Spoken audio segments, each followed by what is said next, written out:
What's going on, everybody? This is Afro Think Tank, aka Chief Babagua of Ila Olorgun. Today, I want to bring to you some of the thoughts of the average people on the ground when it comes to their traditional religions and how it measures up to the Abrahamic religions that have infiltrated and infected our people on the continent and around in the diaspora. Now, if you are a staunch Christian or a staunch Muslim, you may be offended. But if you are offended, I don't care. Okay, because the truth of the matter is Abrahamic religions like Islam, which is Asian, and Christianity, which is European, those things are perversions of African traditional religions. And since they've been introduced to us, they haven't done anything for us but destroy our communities, destroy our culture, and displace us around the world. And they were the tools used to subjugate us. All right. So I'm talking to all those that actually have real appreciation for African identity, African culture, and wish that there was a resurgence of our own African traditional religions and spiritual systems around the world. So as a real chief, as a chief, I privy to the conversations that these religious figures and the people of my age group, the ones that are at the age of making decisions and making things happen, what are they saying? What are they talking about? So I'm going to give you an inside scoop. So what's happening is with the age of information, the regular Nigerian, the regular Yoruba, right? The regular, regular Yoruba who at one point was inundated with Christianity growing up like the rest of us, right? Where there's a church on every corner and a mosque on every corner. The nicest buildings are the churches and the mosques, but around them is nothing but dilapidated neighborhoods. Same thing happens in America, right? You look at the black neighborhoods, the best buildings are the churches, or the best buildings are the mosques, right? Because they suck the money from the community. They suck the money from the community and they feed it to their own parishioners. They feed it to the pastors. They go buy $65 million jets. They go buy $1 million mansions. They wear Gucci and Prada, and then they got the nerve to get on stage and evangelize to you in $1,000 suits telling you everything's going to be okay while passing around that bucket, while passing around that basket, telling you put your money in there, and by you doing that, somehow God is going to bless you, right? That's the trick bag. It's the biggest, most successful grift in human history, right? But when it comes to African spiritual traditions and religions, that's not how it operates because they're true to what they mean, right? In African traditions, it's the spiritual leader that's given to you. It's the spiritual religions, it's the spiritual traditions that's given things to the community, not relying on the community to give and enrich, the head of that organization. So what the people are finding out now, and I just got off a WhatsApp conversation in one of these groups of traditional leaders and chiefs and people groups, where they starting to realize that white people are practicing Ifa.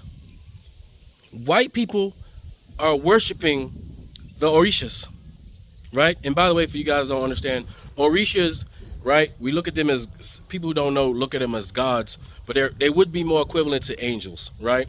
Because there's only one God. Now, don't ask me to pronounce it, so I'll put the word up here. That's the one God, all right? And all the Orishas, aka angels from our perspective, with their own, abilities and their own meanings behind them, just like angels, that's what we know of. But just so you guys know, there is a single God, and the name will be right there because I ain't ready to pronounce that with any type of confidence, right? But what they're noticing with the age of information, and I keep trying to tell y'all guys, once we were able to communicate, thanks to black people who created technology so that we can video chat, use cellphones.com, and all the things that's necessary for us to have effective communication all over the world. Thank you to our black people for still creating those things under duress, by the way, right? Because of that, what the traditional, especially out here in the rural areas, where they're starting to figure out and see on the internet, which is blowing their mind, is that with them worshiping these white Jesuses and these white gods, right? They're starting to feel ashamed that they're worshiping these white gods. It doesn't even it's starting not to make sense to them anymore when they go on the internet and they see white people worshiping Dorishas. You see white people, they getting on planes now and they're coming here, right, to the traditional ceremonies, and they're unapologetically worshiping in traditional African way. When these white people come to Nigeria, when they come here, they're dead serious about, about worshiping African gods. They're dead serious about praising the Orishas. They're dead serious and unapologetic about their admiration for the true ancient gods, which all these damn religions, these perverted religions, got their bases off of, the African traditional religions. They are coming here and they are going all in on it. And to the average villager, right, to the average village person that's not aware, that's now coming aware, they're trying to figure out, well, why are we shaming and shunning our gods? Why are we shaming and shunning our voodoo, our Ifa, our everything, anything is called? Why are we shaming it? And we got these white people coming over here practicing it. They're looking on the internet and they see that Trinidad and Tobago, are doing Ifa. They're speaking Yoruba. They're seeing that people in Cuba unapologetically are practicing these traditions, practicing these religions, right? And so in their mind, they're coming to the conclusion, well, if the rest of the world can do it unapologetically, and they're not doing it closed, they're doing it for everybody to see, why is it that they are still doing it in closed, still adding the preacher? Why does the preacher have to be involved in all the traditional ceremonies when all the preacher does is ask for money at the end of the day? Well, all the preacher does is have his hand out at the end of the day, right? Trying to take more money from people who don't have money. That's what they're saying. I'm listening to these people talk. And since I've been coming back here, since I've been coming to Nigeria for the last 7 years, I've noticed the groundswell of awareness that these white Abrahamic religions are destroying the community, and that the pastors are nothing but parasites taking money from the communities while building their brand new churches and buying brand new cars and eating good. They eat meat every night while the rest of the village is starving, right? But they eating good. Right? They're starting to come to an awareness, the same awareness that African Americans has started to come to. They're starting to come to in America, right? They're a little bit behind here because they didn't have access to that information, but now they do. There's a groundswell. People are saying no to Christianity. People are saying no to Islam. People are trying to prioritize and put more respect on traditional African religions that have the same, if not, no. I'm not even going to dare to say, I'm going to say unapologetically that the teachings within these traditional religions, these traditional spiritual systems of Ifa and all these the different names that they call them, because it's so vast and complicated that it's hard to understand unless you're truly like training in it, like specifically, have all the lessons, all the prophetic thought, everything that you can crack that Bible open and using an example of how a person should live in their life. All of that's we already have all of that. All the things that tell a person to be a good person, that tell a person how to treat their fellow brothers and sisters, to tell the people how to treat your family, to treat your wife, to treat nature. All that, we've already had all of those things. And it's all written down, right? It's all written down in its vast detail. All the history of Africa, all the history of people, it's all in those traditional spiritual religions and texts that's here. But you see, they've been kind of closed in with it, right? So they've been kind of closed in with it. There's certain things that they can't show. Like there's certain places I'm going to go that I can't turn my camera on and show you because it's part of, you just can't show it, right? But they're noticing that outside of Africa, they're practicing all this stuff in the open for everybody to see.